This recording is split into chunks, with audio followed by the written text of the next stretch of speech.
Bueno, y habíamos quedado en el Partido Nacional y en el discurso de la calle Pou. Veamos un fragmento de lo que decía anoche el finalmente candidato a la presidencia por el Partido Nacional. Breve y sentido discurso de índole personal. Ahora, en un rato, el político, que también ustedes lo esperan.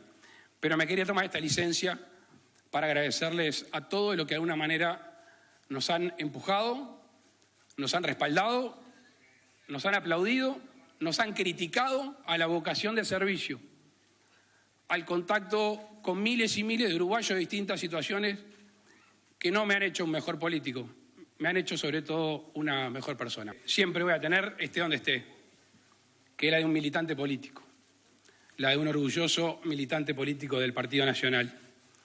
Y yo quiero hoy hacerle llegar un abrazo enorme, enorme, a todos los militantes de todos los sectores del Partido Nacional que hoy pelearon por su causa.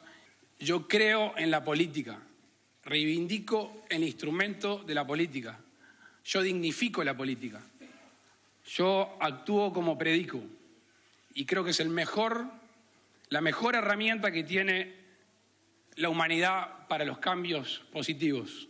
Y por eso la cuido, y por eso soy prudente, y por eso soy paciente, y por eso hablo cuando tengo que hablar, y por eso creo que callo cuando tengo que callar. Sí, ahí vemos la mezcla de la figura, digamos, como va a decir en el segundo discurso, ya no soy de ningún sector, ahora soy de esta casa, le llama, ¿no? Que es inteligente llamarlo una casa, de vuelta sigue con esa línea afectiva como un hilo rojo, ¿no? Que ahí se da en su momento más alto, ¿verdad? Porque lo va a llamar, dice, me tomo la licencia, va a decir, de hacer un discurso, ahora le llama personal, yo le llamaría afectivo, intimista, se lo nota en toda su voz, se lo nota en esa especie de quiebre, ¿no es cierto? Que debe ser además una mezcla del agotamiento, la adrenalina inevitable de cualquier persona, ser humano que esté ahí, pero insisto que es una elección muy clara, muy jugada, a algo que, repito, ocurrió 30 años atrás en ese programa y que era una novedad. Hoy, digamos, la vida personal, todo eso juega mucho más, pero cuando aparece, yo que estaba viendo y ya analizando estas cosas hace 30 años, me llamó la atención, creo que a Uruguay le llamó la atención, al país entero, que llevara a su familia y hablara de esa intimidad, el papá, digamos, ¿no? Luis Alberto Lacalle, cuando no era lo usual, no era verosímil, y de esa manera, eso que yo mencioné al pasar, el famoso imaginario social, ¿qué es? Es la capacidad de verse como uruguayo, verse como parte de una nación, que en estos momentos, ya sea la Copa América, la Copa del Mundo o una elección, se da, digamos, de un modo muy fuerte. Eso que pasa un poco tácito, desapercibido en la vida cotidiana, cuando uno toma mate, y eso se siente un cacho uruguayo, pero si lo toma en Australia o en otro país del mundo, ahí se siente mucho más que le pertenece al paisito a pesar de la distancia. Acá yo creo que el afecto ha llegado para quedarse y teníamos la imagen, la foto de Daniel Martínez haciendo algo muy similar. Sí. No digo que lo copiase, incluso fue antes cronológicamente. Eso muestra que hay algo en el aire que va a verse hacia octubre, es decir, el lado humano, como le va a llamar él, ¿no? Y dice esa frase curiosa, no me ha hecho mejor político, que es lo que sueña toda figura de un partido que quiere llegar lejos, ser cada vez mejor político, me ha hecho mejor persona. De nuevo, una búsqueda de cercanía, una política electoral de cercanía que la vamos a estar viendo. Esto es una especie de sinopsis, de anticipo de lo que va a pasar en los próximos días. ¿Vamos con Larrañaga? Sí, muchos nos preguntamos qué va a pasar con el futuro de algunos políticos con los resultados de ayer. Uno es Larrañaga, ¿no? Vamos a ver qué decía anoche. Quería rendirle ese homenaje a la dirigencia en todo el país y a toda la muchachada en todo el país, a toda la gente en todo el país. Nosotros no somos nuevos en la lucha.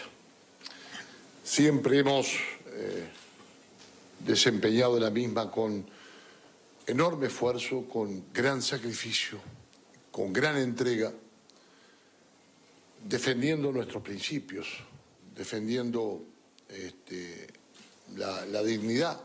La vida siempre fue y es lo que dice la marcha de Tres Árboles. Vivir es combatir. Gracias. Bueno, un tono y yo diría que hasta un volumen de voz inusual. Inusual en él, sí. En Larrañaga, ¿no? Sí, totalmente. Si Uruguay fuera un país más grande de esos que hacen películas enseguida de todo lo que pasa, ficciones, ¿quién haría este papel? Clint Eastwood, por ejemplo, ¿eh? Porque tiene algo de un viejo cowboy, Claro. ¿no es cierto? El viejo vaquero o de un samurái, ¿eh? Cualquier luchador, como no se cansa de decir la última frase, ¿verdad? Vivir es combatir. Esa frase que queda alguien, algún periodista la menciona anoche, dice, yo a Sartori no lo votaría ni para edil de San Gregorio de Polanco. Es el último guantazo que tira este que se quiere retirar, ¿verdad? Se pierde como en esas películas de Clint Eastwood muy melancólicas. Hay una enorme melancolía, un duelo evidente, donde la realidad, estaba pensando en la última imagen de la calle Pou, cuando se anima a hacer ese discurso y sobre la pantalla vemos en la columna 55%. Cómo la cifra te da ese permiso, esa licencia de decir lo que quieras. Es decir, cuando ganás por 30 puntos no es lo mismo que ganar por 2 o 3, y este perdió por mucho, ¿verdad? Estaba en esa cabeza a cabeza con su implacable, más que rival, diría perseguidor, que le roba el eslogan, que le va sacando el lugar, todas esas cosas, ¿verdad? Y acá tenemos la imagen pura, lo decía Humberto fuera de cámaras un ratito, lo que yo llamo el sudor semiótico, es decir, eso que transpira el cuerpo más allá de la voluntad y que pone en evidencia, ven esa sonrisa, es totalmente de compromiso, de tristeza. No hubo un gran abrazo entre él y Luis Lacalle Pou en la casa, ¿verdad? Creo que porque se venía lo que se venía esa especie de gran golpe de efecto que era la nueva candidata, novísima candidata, no como en elecciones anteriores, cuando parecía cantado que el wilsonismo y el movimiento de Lacalle Pou tenían que luchar juntos. Ahí lo estamos viendo, ¿verdad?, con el ceño ya no adusto, sino simplemente de tristeza, de pérdida. No todos entonces festejan algo, él realmente tiene muy poco que festejar. Ese empate que le da una de las encuestadoras durante mucho rato, 20-20, habla de un enorme desaliento, ¿verdad? Y repito que los gestos del cuerpo, tanto los suyos como su interacción con los demás, hablan elocuentemente de cuál fue su lugar dentro de esta contienda. O sea, ahora, fíjate, Fernando, qué curioso, porque en lo poco que yo pude ver ayer sobre las últimas horas, imaginaba que el contraste de esto debía ser un Sartori exultante. Sin embargo, para lo que fue su campaña y la imagen que vimos de Sartori, y le voy pidiendo a la producción si es que tenemos imágenes de Sartori, yo no lo vi como el ganador de esta contienda. A ver si podemos llamarle contienda a esa lucha que tenía por el segundo lugar. Porque votó mucho peor de lo que estimaban. Claro. Entonces, hubo allí también un intento de construir qué bien que estamos y vamos a seguir, pero Claro. ¿sabes qué? Del todo no te creo que estamos tan bien. mirá, tanto es así, Humberto, que él habla varias veces, él usa Sartori, Juan Sartori, habló ayer de un sartorismo, hay Sartori para rato, ¿no? Pero usa hace tiempo un término que un politólogo, yo creo, me ayudaría a explicar en sus términos. Yo como semiótico diría, ¿es un movimiento esto? Él usa el término movimiento. ¿Qué es un movimiento típicamente? Algo que empieza de abajo hacia arriba, es decir, hay una inquietud en los trabajadores, piensen en el PT. ¿Cómo se llama el PT? Partido de los Trabajadores. O sea, hay en San Pablo, en el ABC paulista, toda una insatisfacción, estuvo la dictadura, de ahí sale esa figura emergente, poderosa, ¿no?, de Luis Ignacio Lula da Silva, y eso es un movimiento sin duda, ¿no? Y hay movimientos también dentro de los partidos tradicionales, ¿no es cierto? El Partido Colorado, en el Frente Amplio, la figura de Mujica como crece irresistible, digamos. Ahí se puede hablar de un movimiento, ¿no?, que responde a una historia, a cosas muy complejas como el MLN, la dictadura, lo vemos en la película La noche de 12 años, qué sé yo, todo eso. Lo de Sartori, ¿qué sería? Yo diría comunicacionalmente que fue su gran caballo de batalla o caballo de Troya, como se mete en ese partido, ¿no es cierto? Gracias a Alén García, etcétera. No es algo totalmente ilícito, porque nadie habla de que rompió una regla aparentemente, pero todos se preguntan cómo hacer para que no se repita esto de este ingreso así meteórico, literalmente. Yo creo que es más una operación totalmente planeada, es el sueño de un politólogo, de un sociólogo. ¿Cómo se haría una elección totalmente de arriba para abajo? Es decir, trayendo el marketing, la plata, todo de diseño, seguramente grupo focus, de discusión, todo eso, pero ayer hay una frialdad inevitable, ¿no es cierto? Esa sonrisa que estaba ahí de ratos en Juan Sartori no logra disimular que los 30 puntos supuestos que iban a venir, o sea, vean cómo lo cuantitativo se traduce en lo sintomático, de vuelta en el cuerpo, y luego casi desaparece en esa tarima de la Plaza Matriz, pero eso pasa, yo creo, no solo por una cuestión física, como pasó en otro momento, que fue muy difundido, donde literalmente lo empujan a un costado cuando se quiere arrimar Antía, etcétera, sino que acá es la cifra la que lo empuja. El que fue un experimento casi, se puede hablar de una campaña de probeta, donde está la variable dinero, organización, persuasión, todo lo que se sospecha y no se ha probado, pero de incluso tácticas no muy ortodoxas, ¿no es cierto?, no muy habituales en Uruguay. Todo eso, ¿cuánto da? ¿Puede llegar a reemplazar el calor genuino de un movimiento? Volviendo al principio, ¿es un movimiento? Creo que no. Que podría llegar a ser si todo cambiara mucho, pero por ahora es solo un voluntarismo. Es alguien que tiene o tuvo la voluntad férrea, ¿no es cierto?, de decir, voy a ser la segunda fuerza del Partido Nacional, y en un empate, casi por, digamos, el VAR se impone, ¿no? Cuando uno veía 22, 21, ahí ya llega el desaliento para los dos, curiosamente, ¿no? Es decir, tanto para Larrañaga, como ya lo vimos, ustedes lo mostraron muy bien, ese desánimo total de que es como el fin, ahora sí, no tuvo que decir no subiré la escalera, como dijo, de la Casa del Partido en el 2014, y luego, ¿verdad?, recular, pero sí la cifra habló de que no logró dejar atrás al intruso, al recién llegado, al sin historia, y el sin historia no logró dar ese golpe brutal que hubiera sido un 30%, que lo hubiera arrimado, digamos, le hubiera robado puntos a la calle Pou, no pudo ser. Y decíamos de una sorpresa, ¿no, Lore? Porque, digo, hablábamos en el principio del programa de un partido nuevo. El antagonismo de Sartori. Exacto, sin publicidad, sin apariciones públicas, con... Bueno, yo no sé si está en el antagonismo de Sartori. La verdad que tengo dudas.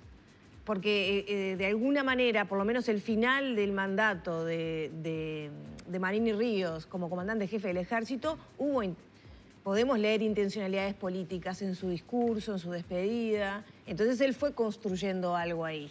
Sí tiene más de movimiento, ¿no? Pero claro. No es que empieza cuando él arranca la vida civil, digamos. Claro. Quien piense eso creo que es ingenuo, no sé. No, su ubicación dentro nada menos que las Fuerzas Armadas, cuando justo toda la campaña que hace Larrañaga, es muy interesante esta jugada casi de billar, ahí lo tienen, ¿verdad? Con su ser adusto naturalmente, de toda una vida de militar que no se cansa de repetir todos los años, creo que más de 30 años, etcétera. Él viene a materializar, vean qué interesante, ¿no? Hablando de signos, a corporizar esa demanda de seguridad, esa suerte de desesperación colectiva de la sociedad uruguaya por más seguridad, por menos inseguridad en las calles, y entonces se habla mucho de que caen votos del Partido Colorado, más concretamente, ese ya no es mi tema, ¿no?, pero me suena verosímil, de Julio María Sanguinetti, caen hacia él, porque dice, bueno, si querés algo tradicional, si querés algo que va a darte confianza, ¿verdad?, en la fuerza, en parar de una manera en seco esos excesos, ¿verdad?, que todos saben recién, la fuga, etcétera, de Cárcel Central, ahí tenés a es curioso que dijo al final Sanguinetti, ¿se acuerdan? Dijo, un soldado civil. Dice, yo voy a seguir luchando junto con Amorín Valle como soldado. Ahí tienen un soldado de verdad. Sí. No importa que sea retirado, sigue viéndose, trasluciéndose. Lo vi en las poquitas avisos que hizo. Es cierto que es la antítesis de ese despliegue millonario, literalmente, de Juan Sartori. Yo enfocaba el antagonismo en eso, justamente. Claro, pero trae toda la figura, la investidura de lo militar como un freno, un escudo imaginario contra la violencia, contra el caos ciudadano. Creo que es muy interesante el crecimiento insólito para lo poquito, ¿verdad? Todo el tiempo decía Sartori, no éramos nada hace 6 meses, claro, pero en el medio, cuánto dinero, cuánto esfuerzo publicitario, etcétera. En cambio, trae ese debate con el presidente, que literalmente le dice que se vaya, ¿no es cierto?, por todo el escándalo con el tema nada menos que de la dictadura y la tortura y todo eso, pero él lleva el aura, si me permiten el término antiguo, ¿verdad? El aura de lo castrense, de lo duro, que ya no tendría el sentido de la dictadura, sino ahora de la defensa contra ese mal ubicuo, difuso, tan temido por la ciudadanía, obviamente, que es la violencia del crimen.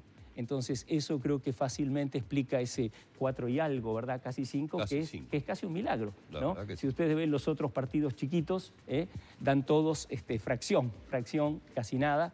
Entonces, eso explica la demanda que van a procesar los del centro. Eso lo pueden tener seguro. Van a tratar de sacar algo de esa figura, de esa aura. Estoy hablando del Frente Amplio, ¿no? Del nacionalista y del Colorado. Cómo pueden metabolizar alguna cosa, sin obviamente pegarse demasiado. Creo que ya lo dijo uno de ellos, no sé si fue la calle Pou, cuando le dice también, Talvi, también haría usted una asociación con Manini Ríos. Y enseguida reculó, dijo que había que oxigenar la democracia. ¿Qué es eso? Sí. Para, digamos así, defender su posición socialdemócrata centrista. No quiere pegarse a alguien que encarna justamente algo radical. Bueno, Fernando, esto simplemente imaginarán ustedes un sobrevolar sobre esas primeras impresiones que dejó una noche muy intensa. Todo cambia a partir de hoy porque todas estas estrategias se deben transformar en otra cosa, porque ahora todos deben encolumnarse detrás de un solo candidato común. Vamos a ver los comportamientos, si se hacen creíbles o no, a la hora de ahora salir a apoyar al que es el candidato de cada partido. Eso es harina de otro costal y será seguramente tema de nuevos encuentros con Fernando Andach. Un placer como siempre. Muchas gracias por la invitación. Hasta pronto. Por favor. Fernando Andach, semiólogo con nosotros, analizando lo que nos dejó a horas la elección interna en nuestro país.